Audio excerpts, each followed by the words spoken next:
Greetings and go Bears, everyone. Today, we welcome you all as we celebrate the winter commencement of the class of 2020. I'm Megan Weiner.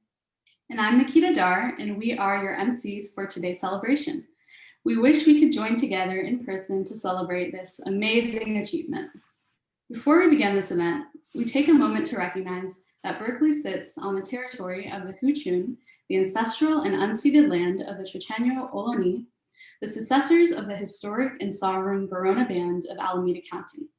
This land was and continues to be of great importance to the Ohlone people. We recognize that every member of the Berkeley community has benefited from the use and occupation of this land since the institution's founding in 1868. Consistent with our values of community and diversity, we have a responsibility to acknowledge and make visible the university's relationship to Native peoples. By offering this land acknowledgement, we affirm Indigenous sovereignty and will work to hold the University of California, Berkeley more accountable to the needs of American Indian and Indigenous peoples. We know many of you are spread throughout the world on the land of other peoples and would like to take the time to acknowledge that ancestral history as well. And now, if I can ask you to rise if you are able to, as Kaya Johnson leads us in the national anthem.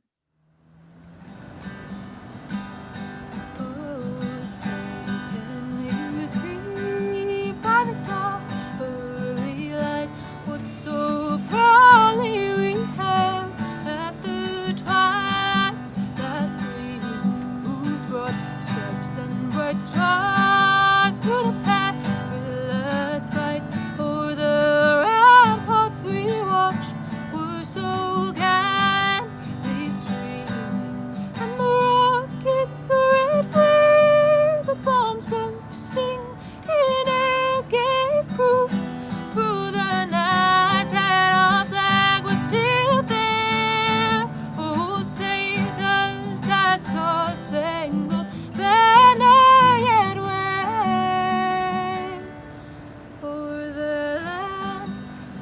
free and the home of the brave. It is now my honor to introduce our first speaker for today's celebration. A celebrated scholar of Victorian literature, Carol Christ has led us throughout our time as students at Cal as the 11th Chancellor of UC Berkeley. Chancellor Christ? Let me begin by offering my deepest and most heartfelt congratulations to you, the members of this winter's remarkable and resilient graduating class. Though the fates saw fit to place unprecedented and unforeseen challenges in your path, you kept your eyes on the prize, you persevered, and you have prevailed. The successful completion of an undergraduate degree at Berkeley is challenging enough in the best of circumstances. Given what you have overcome, your presence here today is testimony to a truly remarkable accomplishment. We could not be prouder. While this is a day to celebrate your achievement, let us also take a moment to acknowledge, celebrate, and thank your parents, grandparents, brothers and sisters, relatives, and friends. There's no time like now to express gratitude to and for everyone who has helped you arrive at one of life's great milestones. As it happens, feelings and expressions of gratitude have been shown to be about much more than the occasional thank you. Professor Dr. Keltner, the co-founder of the university's Greater Good Science Center, has shown how the principles of Thanksgiving give rise to a unique way of seeing the world. He's written about scientific evidence showing that rather than simply being about good manners, the emotion of gratitude might have deep roots in humans' evolutionary history, sustaining the social bonds that are key not only to our happiness, but also to our survival as a species. What could be more relevant, more needed in this era of COVID than a practice that fortifies the ties that bond us together, that can help us secure a better tomorrow, that reminds and reinforces what it means to be human? Yes, I know, feeling gratitude at a time when we have all been dealt a difficult hand might seem out of place. And make no mistake, I'm not here to tell you that the pandemic is a blessing in disguise. I would give anything to be together with you today in real time, in a real place. I, like you, long for a return to normalcy, for a time when Zoom was not yet a noun, masks were put away after Halloween, and social distancing was a polite way to avoid people we weren't particularly fond of. I mourn for those we have lost, for those we are leaving behind. I am disturbed and animated by the social inequities the pandemic has exposed and amplified. I am determined to confront the unsettling politicization of science and the willful spread of fiction and falsehoods masquerading as the truth. Yet despite, or perhaps because of, these difficult developments, I believe there are ample reasons for gratitude to take its place among the feelings and emotions we carry with us. We're living in a historic moment when things are shifting about us in ways that will have a profound impact upon the future. This may be a perilous time, but so too is it a time of creative ferment and possibility. We have before us extraordinary individual and collective opportunities to extract profound meaning and valuable lessons learned from all that we're witnessing and experiencing. It wasn't long after I graduated from college that the wonderful Canadian musician Judy Collins sang about how you don't know what you've got till it's gone. And now, as it has become difficult to gather and connect with the ones we love, to travel without fear and encumbrance, to engage in and benefit from all that a university has to offer, we can more deeply understand, appreciate, and value so many things we once took for granted. That, I hope and believe, is a gift you will treasure for the rest of your lives. For my part, I am certain that when I look back at these difficult days, I will marvel at and be incredibly grateful for the way the whole Cal community rose to the occasion and continues to rise up today, right here, right now. Our staff have continued under the most difficult conditions to do what they must to sustain and support the excellence and scope of our academic programs.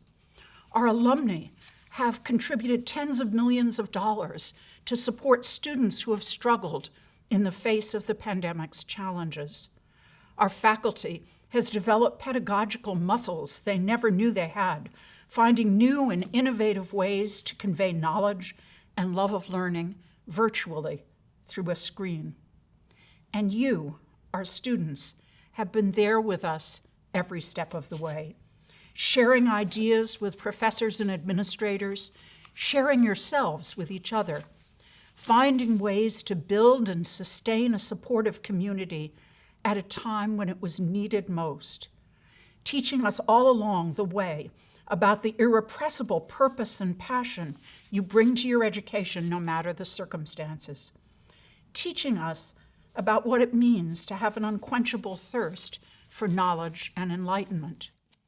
Never have I seen a more powerful affirmation of this university's mission and aspirations. This is the resilient and powerful Cal community I know and love. This is the Cal community of which you will forever be a part and will forever be a part of you. This is the Cal community that I am so grateful for. Yes, it is true that even as we begin to glimpse light at the end of this pandemic's tunnel, uncertainty and questions remain about how our future and fates may be irrevocably altered by these extraordinary times. But fear not, for you are uniquely prepared for what awaits you, and never has the world needed more all that you have to offer. You've been taught how to learn by some of the world's greatest teachers. You value the truth and know it must be protected. You've been immersed in a culture that has nothing but disdain for the status quo.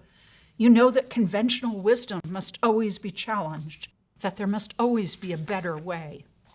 You know how to thrive, not just survive, amidst diversity of origins, identities, and perspectives. You emerge from a campus culture shaped by thousands of alumni who fought and fight for justice, equity, and inclusiveness. You are change makers at a time when change is sorely needed. I can only hope you share the gratitude I feel for these values, ideals, and aspirations that form the foundation of all that Berkeley is and stands for. What animates Berkeley is our belief in and commitment to individual and institutional agency. The notion that through the discovery, development, dissemination, and discussion of knowledge, we can make the world a better place. It's our collective responsibility to ensure it will always be so. May your years ahead be richly rewarding and fulfilling, and may you enjoy much happiness. We're immensely proud of what you have done, and even more of who you will become. Fiat lux, and go Bears. For the next portion of our program, it is my honor to introduce our student speaker. The student speaker for the winter ceremony is selected by audition, and this speaker blew the committee away with her speech. Please welcome Bria Rosenberg, representing the class of 2020. Hello, UC Berkeley class of 2020. It is my great honor and privilege to be your commencement speaker and celebrate this momentous occasion with you all. My name is Bria Rosenberg, and I want to congratulate each and every one of you on graduating from the #1 public university in the world. Graduating from UC Berkeley in any year or any semester is no small feat, but graduating from UC Berkeley at the end of 2020, which, needless to say, has been a challenging year, is even more extraordinary. While this certainly wasn't the most ideal final semester of our time here at Cal, we made it through and we are here to celebrate. We, fellow Bears, are resilient. Despite all of the challenges thrown our way outside of the normal stresses and anxieties of school, from power outages and fires and coronavirus and a historic presidential election, we did it. We persevered, and I am so proud of us all. No matter what life throws our way, we are strong. We are change makers. One of my favorite classes I ever took at Cal was becoming a change maker with the amazing Alex Budok.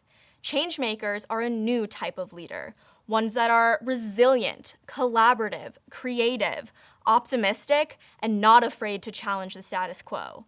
And I believe that each and every single one of us is a change maker. UC Berkeley has not only given us a world-class education, but has developed and trained us to become the next generations of great leaders that will change the world. Never have I been so inspired by a group of peers as I have here at Cal. You are all so amazing. Whether you want to be a doctor or a computer scientist or an artist or a historian or a business person or anything in between, you all have the knowledge, the skills, and the power to make a difference in this world. I cannot stress enough how excited I am to see what you will all accomplish.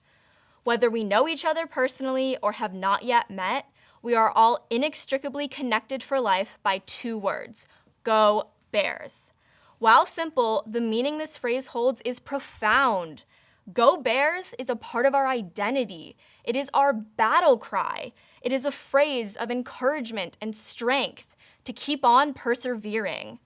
It is a support system. It is the unique essence of UC Berkeley. Last summer, I was traveling through Asia. A few friends and I went to Hong Kong, and we visited this tiny little fishing village off the coast of one of the islands.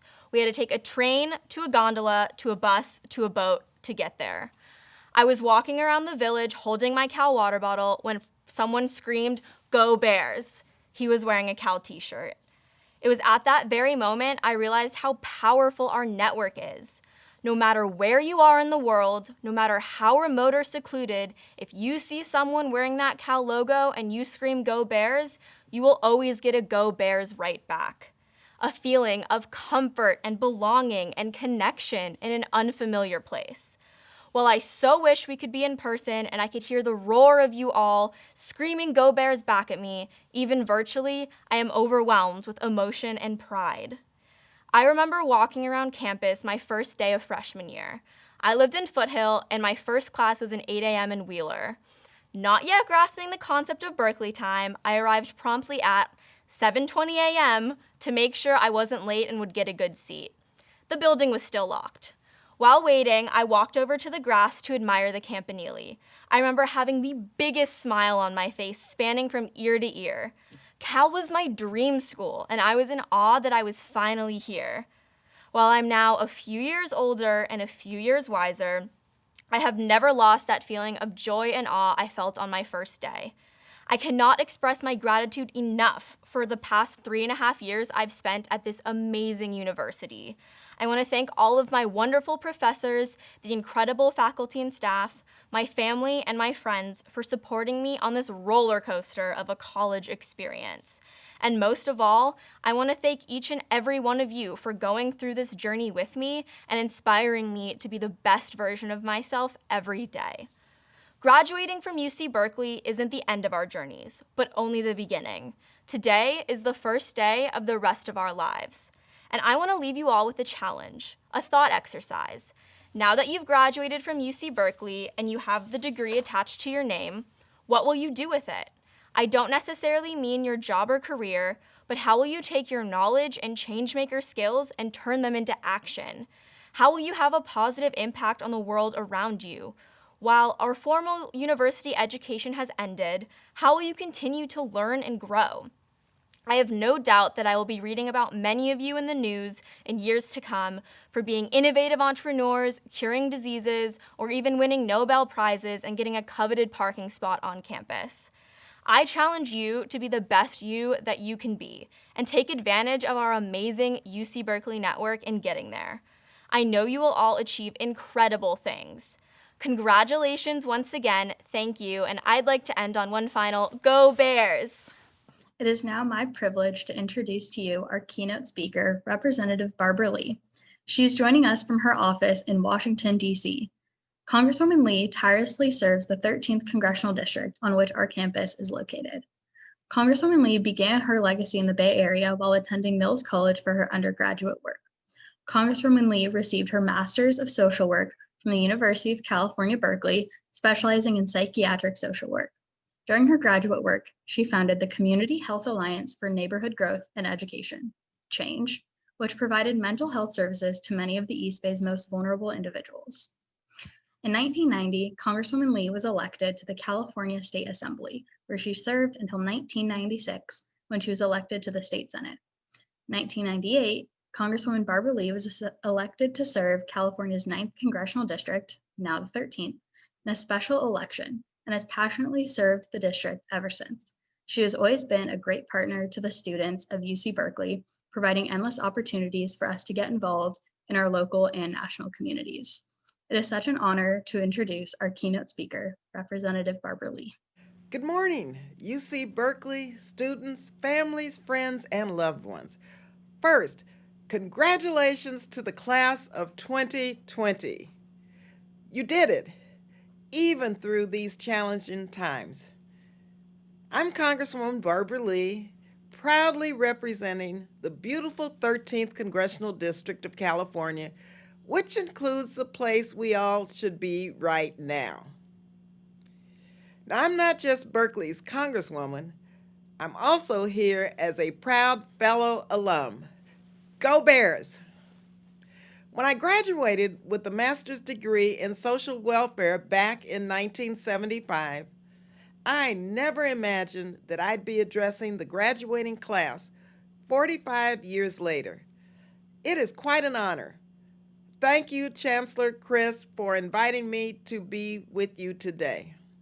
I also want to send my thanks to the faculty, professors, administrators, support staff, and all of you who have been so instrumental in helping these students get to where they are now. And of course, to the parents, families, and other supporters, we are celebrating you for this accomplishment today just as much as we are celebrating our students. This was a difficult year for everyone. We have faced unprecedented challenges in our country and around the planet because of the pandemic. Many of us have had to deal with real hardships.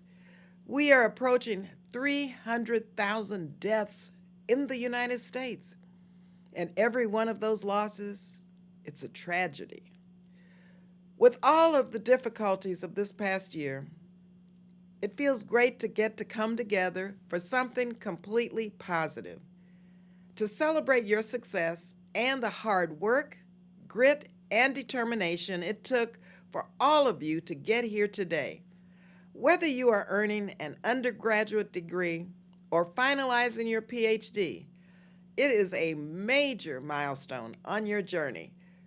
So don't let this just be another appointment on your calendar. Step back, breathe it in.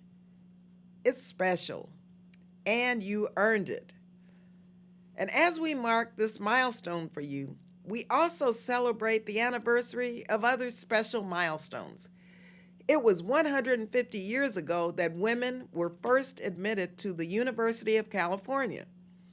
It was 100 years ago that the 19th Amendment finally gave women the right to vote. And it was 50 years ago that my mentor, Shirley Chisholm, ran her historic presidential campaign, the first time a Black person ran for president from a major party. And today, 50 years later, America has finally elected its first vice president, who is a woman, a person of color, and of course, a daughter of Berkeley, Kamala Harris. It's almost like history has a rhythm to it. Wait 50 more years, maybe we'll finally get equal pay. But the next big thing never just arrives. That continuous progress has only come through continuous struggle, and even then, it's not really continuous at all. It always comes in fits and starts. But as Dr. King said, the arc of the moral universe is long, but it bends toward justice, as long as we keep bending it.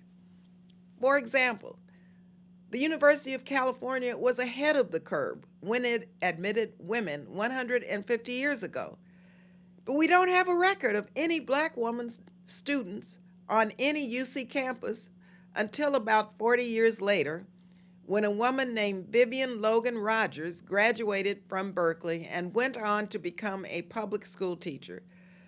The 19th Amendment extended suffrage to women, but many Black women were unable to exercise that right until the Voting Rights Act of 1965. We like to think that our country's founding idea is that all people are created equal, although that is not exactly what Thomas Jefferson wrote or how it was meant when he wrote it. We've come a long way to where we are today, but as the deaths of George Floyd and so many others reminded us, this year we are still living with systemic racism, the legacy of racial inequality passed on and recreated through the generations in our nation since the beginning. As we end this hard year and start 2021 with a new administration in the White House, we have an opportunity to refocus and renew our efforts on so many fronts, to finally realize that founding principle of equality, to bridge the chasm of alienation and mistrust that has split our nation and made our politics impossible, to build an economy that begins with innovation and ends with shared prosperity, and to literally save the world from a specter of a climate catastrophe. Today, as we begin a new era in our country, and each of you begins a new phase in your lives, we each need to ask, how do we finally realize the promise of equality in America?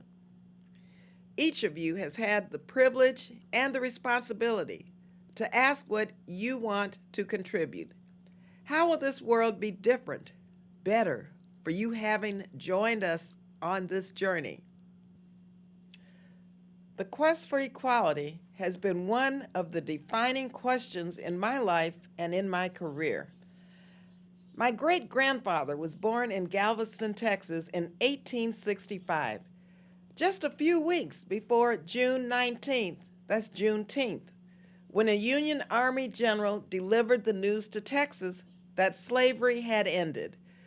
So it's only been 3 generations since the last member of my family was born under slavery. And yes, I celebrate Juneteenth every year, and I support efforts to make it a national holiday. When I was born, my mother almost died in labor for lack of an emergency C-section. The hospital refused to admit her because she was black. As a girl in Texas, I was not allowed to attend segregated public schools. And my dad, who was an Army officer and a veteran of 2 wars, was often called the N-word when he tried to take us to restaurants and movies, even when he dressed in his uniform. So you get the picture of the experiences that shaped my activism. I ended up attending Mills College in Oakland, where I was the president of the Black Student Union. I was also a single mother on welfare, working also as a community activist with the Black Panther Party in the early 70s. There are many stories from that time, too many to share today. I was finding my path in the world, much as you are today.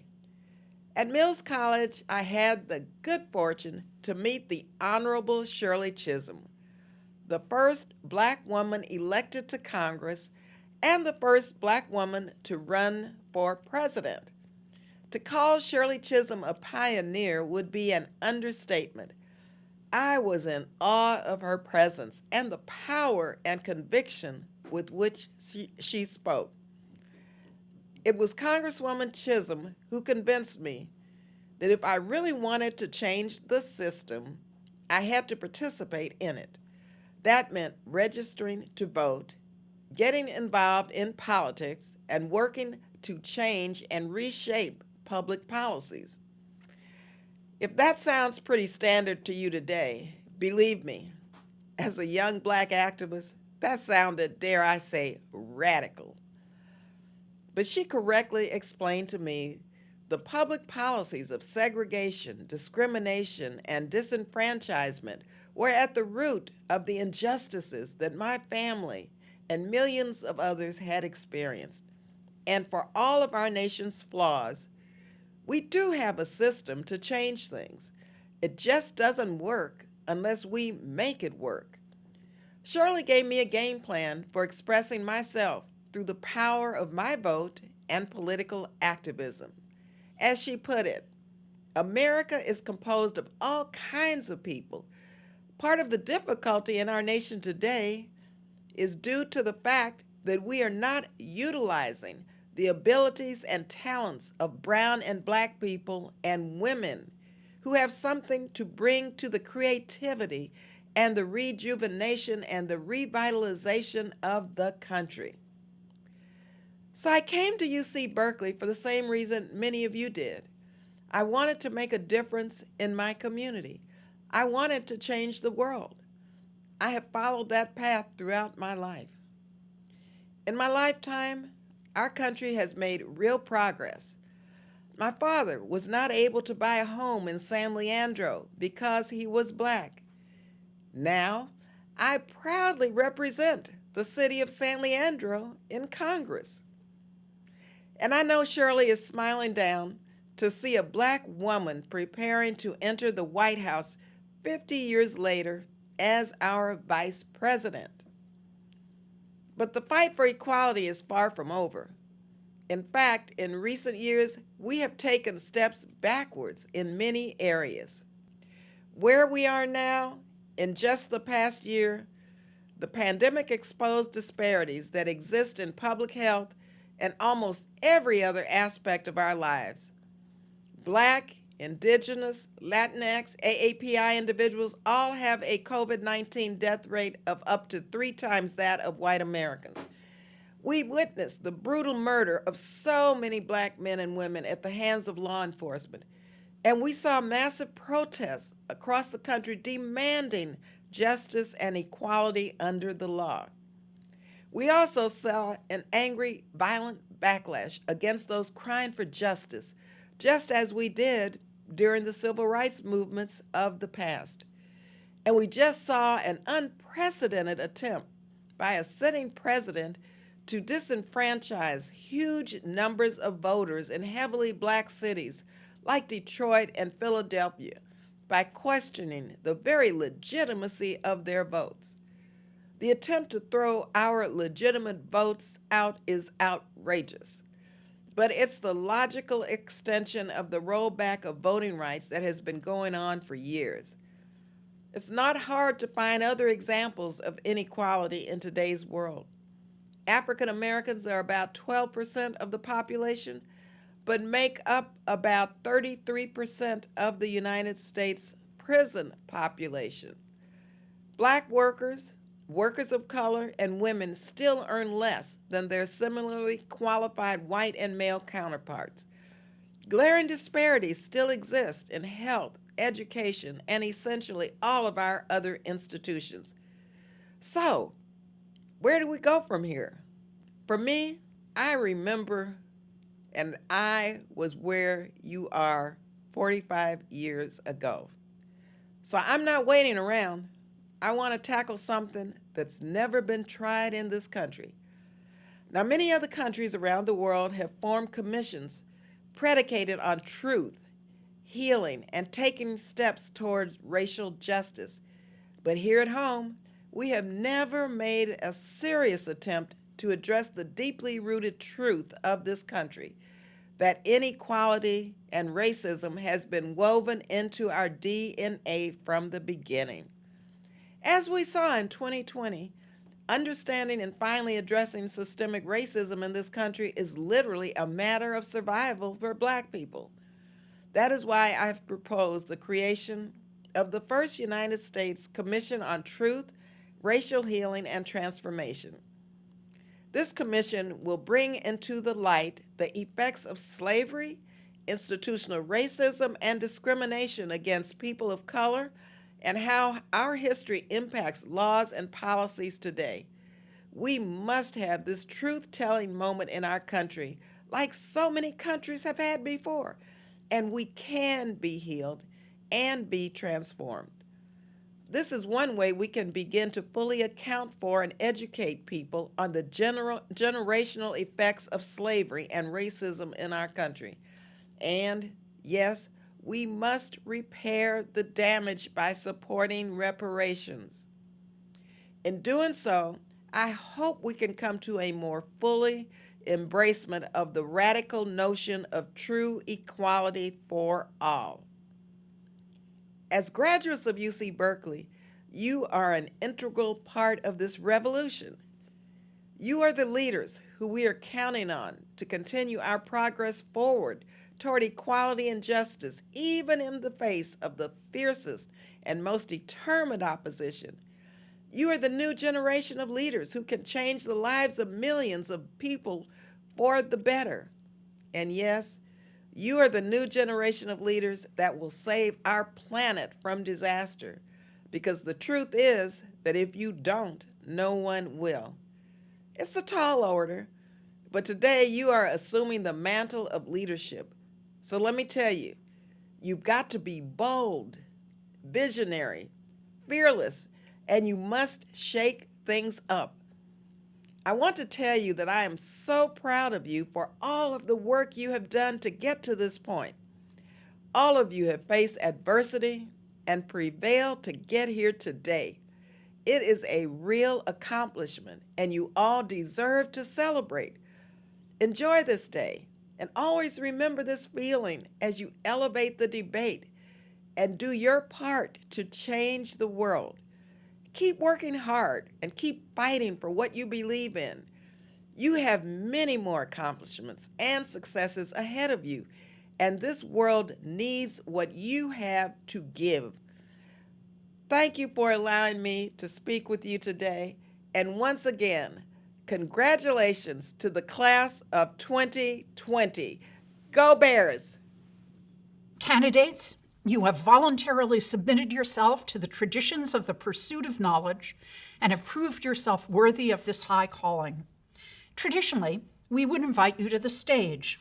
Instead, we ask that you celebrate this amazing honor wherever you may be, and know that the generations of alumni who have graduated before you are joining you in spirit.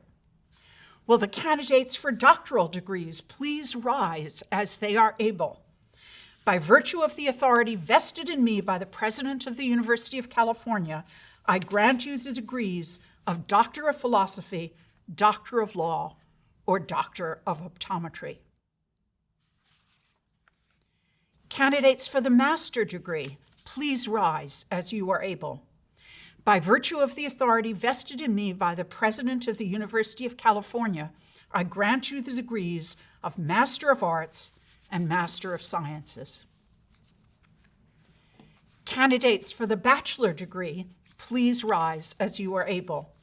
By virtue of the authority vested in me by the President of the University of California, I grant you the degrees of Bachelor of Arts and Bachelor of Science. You may now move your tassels from the right to the left side. Congratulations, graduates. You can also view your graduation slide below. We here at Berkeley are so proud of you and wish you all the best on your next steps. Fiat lux, and go Bears. Congratulations, graduates. You made it. Now it's time for you to click on your slide below. We have over 3,000 graduates participating in today's ceremony, so you can curate a list of what graduates you want to celebrate within your major, your friends, your inspirations. We thank you all for joining us here today. As we conclude today's ceremony, we ask that you rise if you are able and join us in the campus alma mater, Hail to California, performed by Decadence. Congratulations again, graduates, and go Bears. Hail to California, alma mater dear. Sing the joyful chorus, sounded far and near, rallying round her banner. We will never fail.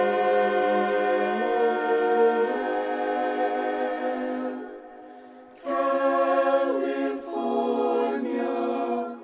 alma mater. Hail, hail, hail. Hail to California, Queen.